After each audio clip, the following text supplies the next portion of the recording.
Halo semua, perkenalkan, saya Petra Natalia Sinaga, mahasiswa Universitas Terbuka dari jurusan Teknologi Pangan. Saya di sini akan membahas mengenai sejarah lahirnya Pancasila. Kita semua tahu, perjalanan menuju Indonesia merdeka membutuhkan bukan hanya semangat perjuangan, tetapi juga sebuah fondasi filosofis yang kokoh. Fondasi inilah yang kita kenal sebagai Pancasila, yang lahir dari perdebatan dan kompromi para pendiri bangsa dalam 3 badan bersejarah. Peran BPUPKI, Badan Penyelidik Usaha Persiapan Kemerdekaan Indonesia, dimulai pada 29 April 1945 yang bertugas menyelidiki hal-hal mendasar untuk kemerdekaan. Sidang pertama BPUPKI digelar dari 29 Mei hingga 1 Juni 1945 yang diketuai oleh Dr. KRT Rajiman Weddiondiningrat, di mana fokus utamanya adalah merumuskan dasar negara. Dalam sidang ini, 3 tokoh utama tampil menyampaikan usulan mereka, yaitu Muhammad Yamin, Supomo, dan puncaknya Insinyur Soekarno. Tepatnya pada 1 Juni 1945, Soekarno menyampaikan pidato spontan yang sangat terkenal. Ia mengusulkan 5 asas untuk negara, dan untuk pertama kalinya ia menyebut nama yang kita kenal sampai saat ini, Pancasila. Pancasila sendiri berasal dari bahasa Sanskerta, yaitu panca yang berarti 5, dan sila yang berarti prinsip atau asas.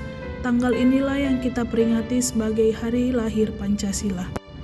Panitia 9. Setelah ketiga usulan diterima, BPUPKI merasa perlu ada tim kecil yang bertugas merumuskan usulan dasar negara secara lebih terperinci dan sistematis. Maka dibentuklah Panitia 9 pada 22 Juni 1945. Panitia ini beranggotakan tokoh-tokoh besar seperti Soekarno, Muhammad Hatta, Muhammad Yamin, dan lain sebagainya. Hasil kerja keras mereka menghasilkan sebuah dokumen bersejarah yang dikenal sebagai Piagam Jakarta. Naskah ini memuat rumusan 5 sila yang hampir final. Namun pada sila pertama terdapat 7 kata kunci, ketuhanan dengan kewajiban menjalankan syariat Islam bagi pemeluk-pemeluknya. Piagam Jakarta menjadi cikal bakal pada pembukaan Undang-Undang Dasar. Perjuangan belum berakhir. Setelah proklamasi kemerdekaan pada 17 Agustus 1945, tugas mengesahkan dasar negara dan undang-undang dasar beralih ke PPKI, Panitia Persiapan Kemerdekaan Indonesia, yang dibentuk pada 9 Agustus 1945.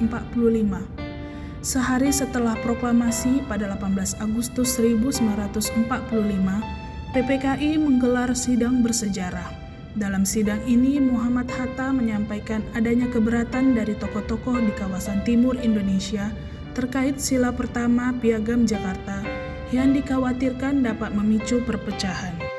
Dengan semangat musyawarah, mufakat, dan mengutamakan persatuan bangsa, maka 7 kata tersebut dihapus dan diganti menjadi Ketuhanan Yang Maha Esa. Pada hari itu juga PPKI mengesahkan Pancasila sebagai dasar negara Republik Indonesia yang sah dan abadi, tertuang dalam pembukaan Undang-Undang Dasar 1945. Pancasila adalah hasil dari proses panjang yang mengutamakan kompromi, toleransi, dan persatuan.